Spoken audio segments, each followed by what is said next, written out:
اسے فوراً وہ پرچی دونوں ہاتھوں کے پیچھے چھپا لی، جیسے کہ وہ بچہ اپنی غلطی چھپانے کی کوشش کرتا ہے۔ میرے دل میں پہلے ہی شک کا ایک طوفان برپا تھا، اور اس لمحے اس کی حرکت اس طوفان کو اور تیز کر گئی۔ میں سخت لہجے میں کہا، کیا ہے تمہارے ہاتھ میں؟ وہ گھبرا گئی، اس کی آنکھوں میں خوف صاف جھلک رہا تھا۔ اس نے جلدی سے کہا، نہیں کچھ نہیں، کچھ بھی نہیں ہے میرے پاس۔ اس کی آواز میں کپکپاہٹ تھی، جیسے وہ کچھ سچ چھپا رہی ہو۔ میں نے ایک قدم اس کی طرف بڑھایا اور کہا، نہیں کچھ تو ہے تمہارے پاس، بتاؤ، دکھاؤ کیا چھپا رہی ہو۔ میں نے اتنی زور سے آواز بلند کی کہ وہ پیچھے ہٹنے لگی، لیکن میں نے غصے میں اس کا ہاتھ پکڑ لیا اور زور سے وہ پرچی اس کے ہاتھ سے چھین لی۔ اس لمحے مجھے یہ بھی احساس نہیں ہوا کہ اگر وہ گر جاتی تو اس کی حالت خراب ہو سکتی تھی، لیکن وہ بچ گئی۔ اس نے خود کو سنبھال لیا، میرے ہاتھ میں وہ پرچی تھی اور میرا دل تیز سے دھڑک رہا تھا۔ میں جب اس پر نظر ڈالی تو اس پر ڈاکٹر فیضان کا نام لکھا تھا، وہی ڈاکٹر فیضان جو ہمارے قریبی ہاسپٹل میں بیٹھتا تھا۔ میں نے اس کا نام کئی بار ہاسپٹل کے باہر بورڈ پر دیکھا۔ اس ایک نام نے میرے اندر کے تمام شکوک کو جیسے یقین میں بدل دیا۔ میں نے فوراً سائمہ کی طرف دیکھا اور غصے سے کہا، اگر مجھے تمہارے بارے میں کوئی الٹی سیدھی حرکت پتہ چلی نا تو تمہاری خیر نہیں۔ میری آواز میں دھمکی بھی تھی اور ٹوٹا ہوا اعتماد بھی۔ وہ میری طرف بڑی، اس کی آنکھوں میں آنسو تھے۔ اس نے کہا، میری بات تو سنیں، لیکن اس وقت میرے کان سننے کے لیے تیار نہیں تھے۔ وہ مجھے روکنے کی کوشش کرتی رہی، لیکن میں غصے میں گھر سے باہر نکل گیا۔ میرے ذہن میں ایک ہی بات گونج رہی تھی کہ یہ سب کچھ صاف صاف دھوکہ ہے۔ میں نے خود سے فیصلہ کر لیا کہ اب میں سچ جان کر ہی رہوں گا، چاہے کچھ بھی ہو جائے۔ میں تیزی سے ہاسپٹل کی طرف بڑھا۔ راستے میں میرے قدم تیز تھے اور سانسیں بھاری تھی۔ میرے دل میں غصہ بھی تھا اور ایک عجیب سا خوف بھی، جیسے میں کسی ایسے سچ کے قریب جا رہا ہوں جو میری باقی ماندہ زندگی کو بھی تباہ کر دے گا۔ جب میں ہاسپٹل پہنچا تو سیدھا اس کمرے کی طرف کیا جہاں ڈاکٹر فیضان بیٹھتا تھا۔ دروازے کے باہر کھڑے ہو کر میں نے خود کو سنبھالنے کی کوشش کی۔ غصہ میرے اندر ابل رہا تھا، لیکن مجھے یاد تھا کہ سامنے بھی ایک مرد ہے اور بات سمجھداری سے کرنی ہوگی۔ میں نے گہری سانس لی اور شیشے والے دروازے سے اندر جھانکا۔ اسے میں دل میں جلتی ہوئی آگ پر مزید تیل ڈال دیا۔ ڈاکٹر کے ہاتھ میں ایک رپورٹ تھی اور اس رپورٹ پر میری بیوی کا نام لکھا ہوا تھا۔ وہ پوری توجہ کے ساتھ اس رپورٹ کو دیکھ رہا تھا۔ میں دل میں سوچا کہ ادھر یہ میری بیوی کی رپورٹ ہاتھ میں لیے بیٹھا ہے اور ادھر میری بیوی گھر میں ہے۔ یہ کیسے ہو سکتا ہے کہ مریض موجود نہ ہو اور ڈاکٹر اس کی رپورٹ کو اتنی توجہ سے دیکھ رہا ہو؟ ضرور ان دونوں کے درمیان کچھ نہ کچھ چل رہا ہے، ضرور کوئی بات ہے جو مجھ سے چھپائی جا رہی ہے۔ میرا شک اب یقین میں بدل چکا تھا۔ اب میرے اندر غصہ اپنے عروج پر تھا، لیکن پھر بھی میں نے خود کو قابو میں رکھا۔ میں دروازہ کھولا، اندر داخل ہو گیا۔ کمرے میں عجیب سا سکون تھا، لیکن میرے اندر طوفان برپا تھا۔ میں سیدھا اس کی طرف دیکھتے ہوئے کہا، آپ ہی ہیں ڈاکٹر فیضان؟ اس نے سر اٹھایا اور سکون سے جواب دیا، جی میں ہی ہوں۔ اس کی آواز میں کوئی گھبراہٹ نہیں تھی، جس سے میرے اندر کے طوفان کا اندازہ ہی نہ ہو سکا۔ میں نے اپنا نام بتایا۔ اس نے فوراً کہا، کہیں آپ سائمہ کے شوہر تو نہیں ہیں؟ اس کی بات سن کر میرا دل ایک لمحے کے لیے رک گیا۔ میں نے کہا، جی ہاں، میں ہی اس کا شوہر ہوں اور اسی کے بارے میں بات کرنے آیا ہوں۔ ڈاکٹر نے مجھے غور سے دیکھا، پھر کہا، آپ نے تو آنے میں بہت دیر کر دی، آج سے تو مجھے آپ سے ضروری بات کرنی تھی۔ اس کی یہ بات سن کر میرے دل کی دھڑکن اور تیز ہو گئی۔ میں اس کے سامنے جا کر بیٹھ گیا۔ میں نے خود کو تھوڑا سا سنبھالا، پھر سانسوں کو قابو میں کیا اور کہا، کیا ضروری بات کرنی ہے؟ وہ میری طرف دیکھ کر ہلکا سا مسکرا کر کہا، ارے آپ اتنے غصے میں کیوں ہیں؟ پہلے آرام سے میری بات تو سنیں۔ میں کرسی پر بیٹھا تھا، لیکن میرے اندر بے چینی بڑھتی جا رہی تھی۔ میں نے اپنے ہاتھوں کو مضبوطی سے پکڑا اور خود کو تھوڑا سا پرسکون کیا۔ پھر میں نے اس کی آنکھوں میں دیکھ کر کہا، بتائیں نا کیا بات ہے؟ میں نے کہا، غالباً میری بیوی ماں بننے والی ہے اور یہ کیس تو کسی گائناکالوجسٹ لیڈی ڈاکٹر کا ہونا چاہیے۔ آپ کے پاس اس کی فائل کیا کر رہی ہے؟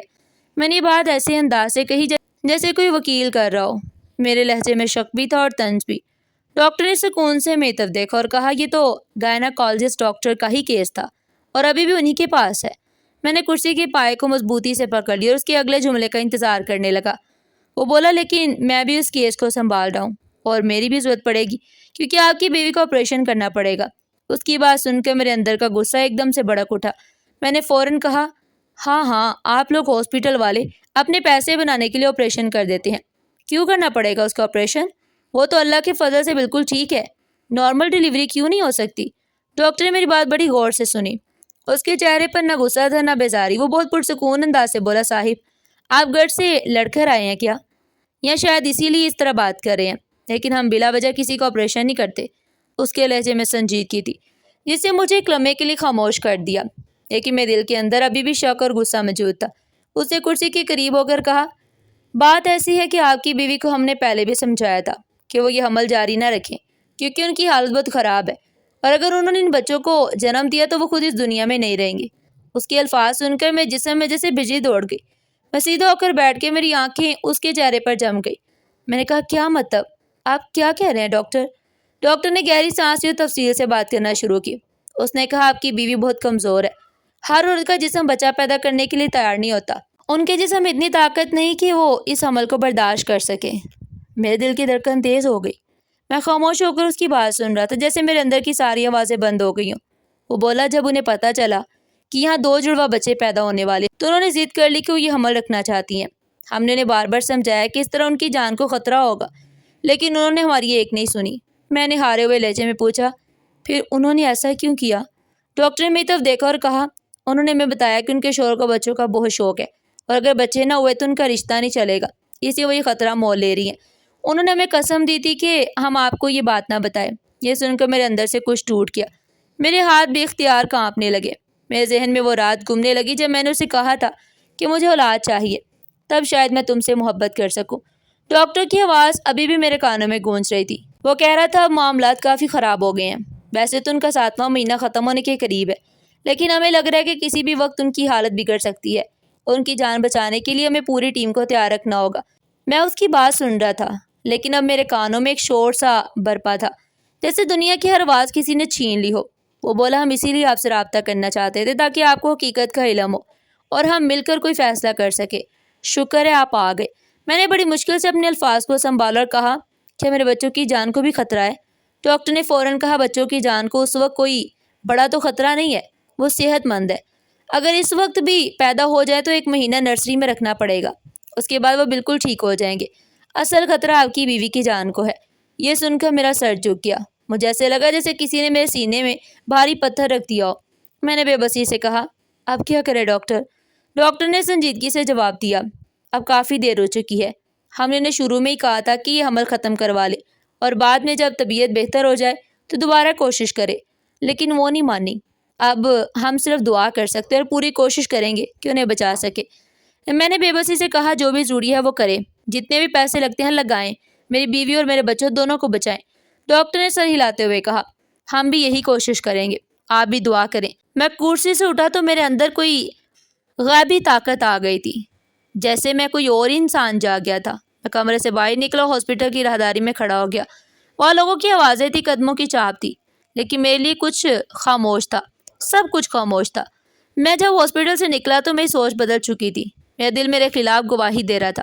مجھے بے شرمندگی محسوس ہو رہی تھی۔ ہر وہ جملہ جو میں نے اس عورت سے کہا تھا وہ میرے کانوں میں گونج رہا تھا۔ میں نے اس پر دباؤ ڈالا تھا۔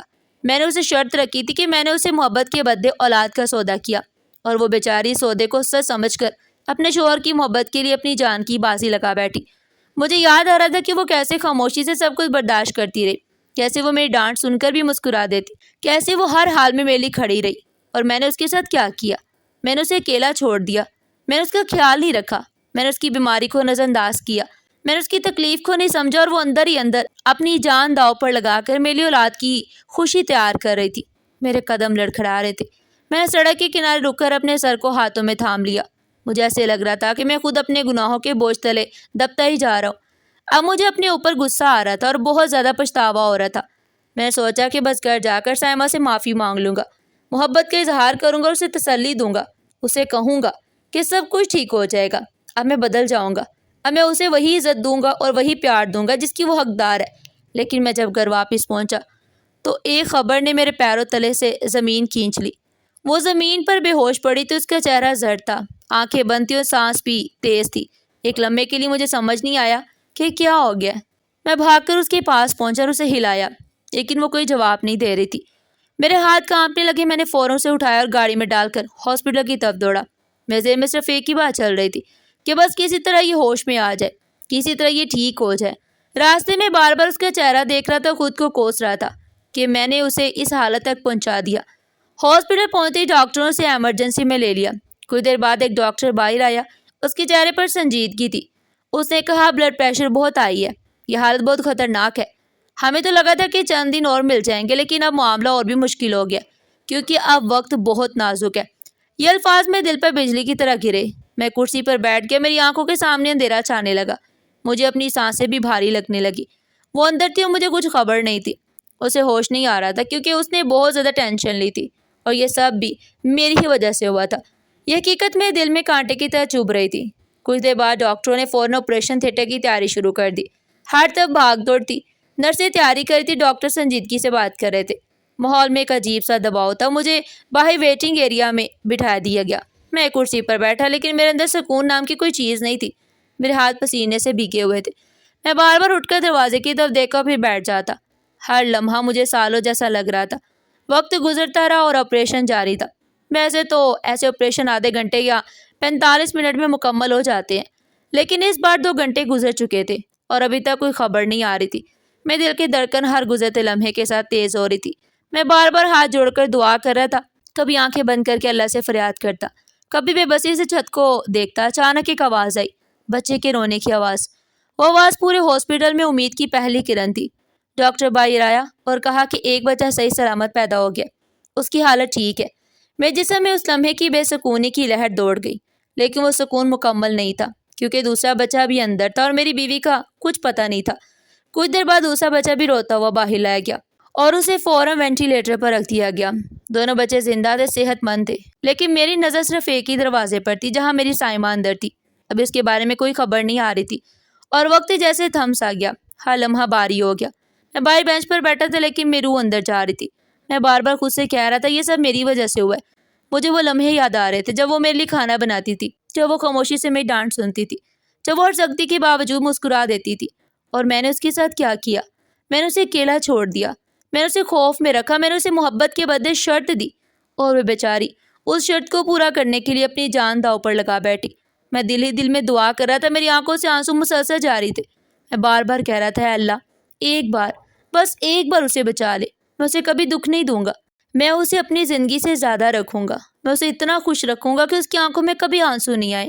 میری حالت ایسی ہو چکی تھی کہ مجھے کسی کی پرواہ نہیں تھی، بس ایک ہی چیز چاہیے تھی، اس کی زندگی۔ میں سجدے میں گرنے کو تیار تھا، بس وہ زندہ رہے، اور میں اسی بے بسی کے عالم میں ویٹنگ روم میں بیٹھا تھا جہاں ہر سیکنڈ قیامت بن چکا تھا۔ میرے بچے تو ٹھیک تھے، لیکن میری بیوی کا معاملہ بہت خراب تھا۔ اسے فوراً ICU میں منتقل کیا گیا۔ ڈاکٹر نے بتایا کہ اس کا بلڈ پریشر بہت زیادہ بڑھ چکا ہے اور جسم انتہائی کمزور ہو چکا ہے۔ ہر لمحہ اس کی حالت نازک تھی۔ میں باہر کھڑا صرف یہی سوچ رہا تھا کہ کسی طرح یہ بچ جائے، چاہے مجھے سب کچھ بھی دینا پڑے۔ میں کچھ نہیں چاہتا تھا، بس اس کی زندگی۔ وقت بہت بھاری تھا۔ ڈاکٹر بار بار آتے جاتے رہے، کوئی بھی یقین سے کچھ نہیں کہہ رہا تھا، صرف یہی کہتے رہے کہ اگلے 48 گھنٹے بہت کرٹیکل ہیں، صرف دعا کریں۔ میں ہر وقت اس کے دروازے کے باہر کھڑا رہتا، کبھی بیٹھ جاتا، کبھی اٹھ جاتا۔ مجھے اپنے جسم کا ہوش نہیں تھا۔ پھر آہستہ آہستہ ایک معجزہ ہوا، اس کی حالت میں بہتری آنے لگی، وہ ہوش میں آ گئی۔ ڈاکٹر نے کہا کہ خطرہ بھی ٹلا نہیں، لیکن اب امید ہے۔ میں نے پہلی بار سکون کی سانس لی، لیکن وہ مکمل سکون نہیں تھا، کیونکہ ابھی بھی وہ مکمل محفوظ نہیں تھی۔ اس کے بعد اسے تقریباً 1 مہینہ ہاسپٹل میں رہنا پڑا۔ بچے بھی وینٹیلیٹر میں رہے، وہ بھی 1 مہینے نگرانی میں رہے۔ اس پورے مہینے میں میری زندگی صرف ہاسپٹل کے چکر لگانے تک ہی محدود رہی۔ پھر آخر کار وہ دن آیا جب میری بیوی گھر واپس آئی۔ اس کی حالت پہلے جیسی نہیں تھی، وہ کمزور تھی لیکن زندہ تھی۔ بچے بھی ٹھیک ہو گئے، گھر میں دوبارہ زندگی لوٹ آئی تھی۔ لیکن اس سب کے بعد بھی میں ہر لمحہ شکر ادا کرتا تھا۔ میری دونوں بیٹیاں بھی ٹھیک تھیں اور میری بیوی بھی زندہ تھی۔ میں نے اس کے بعد پوری کوشش کی کہ اسے کبھی کوئی تکلیف نہ ہو۔ میں نے اس کا اتنا خیال رکھا کہ وہ خود بھی حیران رہ گئی۔ وہ کہتی تھی تم بدل گئے ہو، اور میں خاموش رہتا تھا، کیونکہ مجھے معلوم تھا کہ میں بدل نہیں رہا، بس اپنے گناہوں کا کفارہ ادا کر رہا ہوں۔ ایک دن میں نے ہمت کر کے اسے سب کچھ بتا دیا، جو ڈاکٹر نے مجھ سے کہا تھا اور جو میں نے سوچا تھا۔ اسے میری بات سن کر کہا، آپ مجھے پہلے ہی دن بتا دیتے۔ میں نے اسے دیکھا اور کہا، تم میری خوشی کے لیے اپنی جان پر کھیل گئی، یہ بات میں کبھی نہیں بھول سکتا۔ میں نے کہا، سچ کہتے ہیں مرد کو مخلص عورت ایک ہی بار ملتی ہے، اور تم میری زندگی کی مخلص عورت ہو، میں تمہیں کبھی تنہا نہیں چھوڑوں گا۔ اس دن کے بعد میری زندگی بدل گئی۔ میں نے اس کے ساتھ ایک نئے سرے سے رشتہ بنایا، محبت کے ساتھ، عزت کے ساتھ۔ اب اس سب کو 2 سال گزر چکے ہیں، بچے 2 سال کے ہو گئے ہیں، وہ چلتے ہیں، بھاگتے ہیں، ماما بابا بولتے ہیں، گھر میں ہر وقت رونق لگی رہتی ہے۔ میری بیوی پہلے سے بہتر، اللہ کا شکر ہے کہ سب ٹھیک ہے۔ لیکن ان سب لمحوں کی یاد آج بھی میرے دل میں زندہ ہے، جب مجھے لگا تھا کہ میری ساری زندگی برباد ہو جائے گی۔ ان لمحوں نے مجھے یہ سکھایا کہ ہر انسان برا نہیں ہوتا، اور بھروسہ کرنا غلط نہیں ہوتا۔ اصل غلطی بھروسہ توڑنے والے کی ہوتی ہے۔ اسی بھروسہ سوچ سمجھ کر کرنا چاہیے اور دل میں یہ بات ہونی چاہیے کہ معافی اور نرمی انسان کو اندر سے مضبوط بناتی ہے۔ اور میں نے یہ بھی سیکھا ہے کہ ہم اللہ سے معافی مانگتے ہیں لیکن دوسروں کو معاف نہیں کرتے، حالانکہ معاف کرنا ہی اصل سکون ہے۔ میں نے اپنے دل کی تلخی بھی آہستہ آہستہ نکال دی، کیونکہ جو ہونا تھا وہ ہو گیا۔ اب نفرت کے ساتھ زندگی نہیں گزرتی۔ آخر میں یہی سمجھ آیا کہ سکون صرف تب ملتا ہے جب انسان دل کو صاف کر لے اور اللہ پر بھروسہ رکھے۔ ناظرین، آپ کو ہماری آج کی یہ کہانی کیسی لگی؟ کمنٹ سیکشن میں اپنی قیمتی رائے کا اظہار ضرور کیجیے گا، اور اس طرح کی مزید سبق آموز کہانیاں سننے کے لیے چینل کو سبسکرائب کریں، ویڈیو کو لائک کریں اور زیادہ سے زیادہ شیئر کریں۔ پھر ملتے ہیں ایک نئی اور سبق آموز کہانی کے ساتھ۔ تب تک کے لیے اپنا اور اپنے پیاروں کا بہت سارا خیال رکھیے گا۔ شکریہ۔ اللہ حافظ۔